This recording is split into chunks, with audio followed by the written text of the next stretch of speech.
அனைவருக்கும் வணக்கம். ஒரு நாட்டுல ஒரு நல்ல பருந்து இருந்துச்சு. அது என்னன்னா, மக்களே அவங்களோட அரசரை தேர்ந்தெடுத்துப்பாங்க. அந்த அரசருக்கு 10 ஆண்டுகள் மட்டும்தான் ஆட்சி அதிகாரம். அந்த அரசர் ஆகணும்னா பண்பு, நல்ல குணம், மக்கள் தீகை செய்கிற அந்த குணாதிசயங்கள்லாம் வேணும். அந்த மாதிரி அறிவொழுக்கம் இருக்கிற அரசருக்கு அந்த பணியை கொடுக்குறாங்க. அந்த அரசருடைய அந்தஸ்தையும் அந்த திறமையையும் பார்த்து ஊர்க்காரர் ஒருத்தருக்கு அந்த இடத்து மேல ஆசை வருது.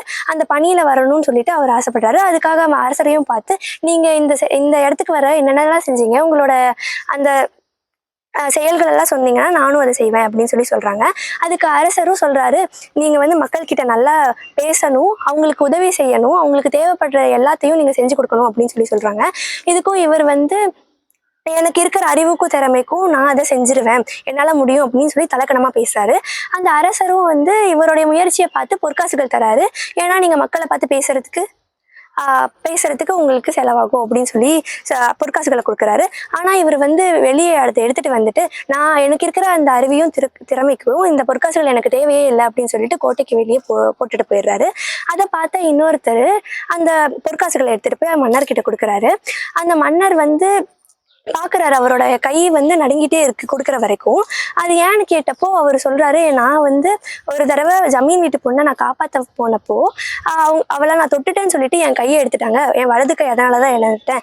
இந்த சமுதாயத்துக்கு நான் உதவி செய்ய ஒரு சிறு துரும்பு இருந்தா போதும், அதுக்காக நான் தேடிட்டு இருக்கேன் அப்படின்னு அந்த பொற்காசுகளையும் அரசர் கிட்ட கொடுக்குறாரு. அரசர் நீ இந்த மன்னர் ஆட்சிக்கு நீ சரியான ஆள் தான், நீ இதுக்கு முயற்சித்தனா மக்கள் உன்னை தேர்ந்தெடுப்பாங்க அப்படின்னு சொல்றாங்க. அந்த பொற்காசுகளையும் அவர்கிட்டயே கொடுத்து, நீ இதை பயன்படுத்திக்கோ அப்படின்னு கொடுக்குறாங்க. 10 ஆண்டுகள் முடிஞ்சிருச்சு. அப்புறமேட்டு அந்த முடிசூட்டு விழா நடக்குது. யாருக்குன்னா, வலது கை இழந்த அந்த ஊனமுற்றோருக்கு முடிசூட்டு விழா. அப்ப ஒரு திடீர் தடங்கல் குரல். அது யாருன்னா அந்த ஊர்க்காரர். எனக்கு தான் அறிவும் திறமையும் இருக்கு, இது எல்லாமே ஏன் மக்கள், இவங்க என்னதானே தேர்ந்தெடுக்கணும், எப்படி அவங்கள தேர்ந்தெடுத்தாங்க அப்படின்னு மன்னர் கிட்ட கேட்கிறாங்க.